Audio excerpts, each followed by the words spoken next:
জন্য এখানে সমবেত হয়েছি যে আল্লাহ তাআলা যেন রহমতের বৃষ্টি দান করেন, গজবের বৃষ্টি না দেন। আমরা জানি রাসূল সাল্লাল্লাহু আলাইহি সাল্লাম বৃষ্টির জন্য দোয়া করছিলেন সাহাবারা যখন তার কাছে প্রার্থী হলেন এরকম ময়দানে নাকি। তারপরে তিনি দোয়া করলেন, দোয়ার পরে বৃষ্টি শুরু হয়েছে। এরকম বৃষ্টি হয়েছে যে এক সপ্তাহ যাবত বৃষ্টি চলছে। তখন আবার সাহাবারা বললেন, হে আল্লাহর রাসূল, বৃষ্টি বন্ধের জন্য দোয়া করেন। তখন রাসূল সাল্লাল্লাহু আলাইহি সাল্লাম বৃষ্টি বন্ধের জন্য কি করলেন? আল্লাহর কাছে প্রার্থনা করলেন এবং বললেন, হে আল্লাহ, যে সমস্ত এলাকায় যে সমস্ত স্থানে বৃষ্টির প্রয়োজন কল্যাণকর সেই সমস্ত এলাকায় সেই সমস্ত অবস্থান তুমি বৃষ্টি দান করি।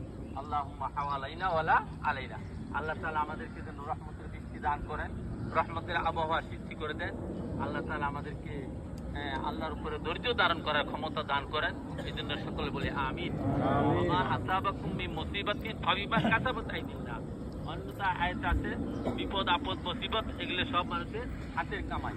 আমাদের এই বাংলাদেশ সুজলা সুফলা সুস্থ শ্যামলা একটি সুন্দর দেশ।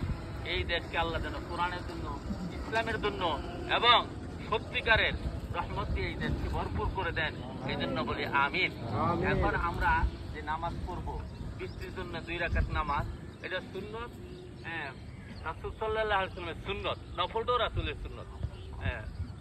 ইস্তিসকার নামাজ 2 রাকাত নামাজ, আগে নামাজ, তারপরে আমরা খুতবা পড়ব, অতঃপর দোয়া করব। আল্লাহ তাআলা কার দোয়া কবুল করেন এটা আল্লাহু আলিমুন, আল্লাহ ভালো জানেন। আমি মনে করি আমি সবচেয়ে বেশি গুনাহগার। আমার পাপের কারণে আমার পরিবারে সমাজে একটা ক্ষতি আল্লাহ তাআলার পক্ষ থেকে নাযিল হতে পারে।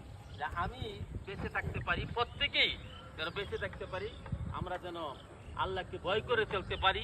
ইন্না আকরামাকুম ইনদাল্লাহি আতকাকুম। তোমাদের মধ্যে ওই ব্যক্তি উত্তম যে আল্লাহকে বেশি ভয় করে। আমরা যেন আল্লাহকে বেশি ভয় করতে পারি।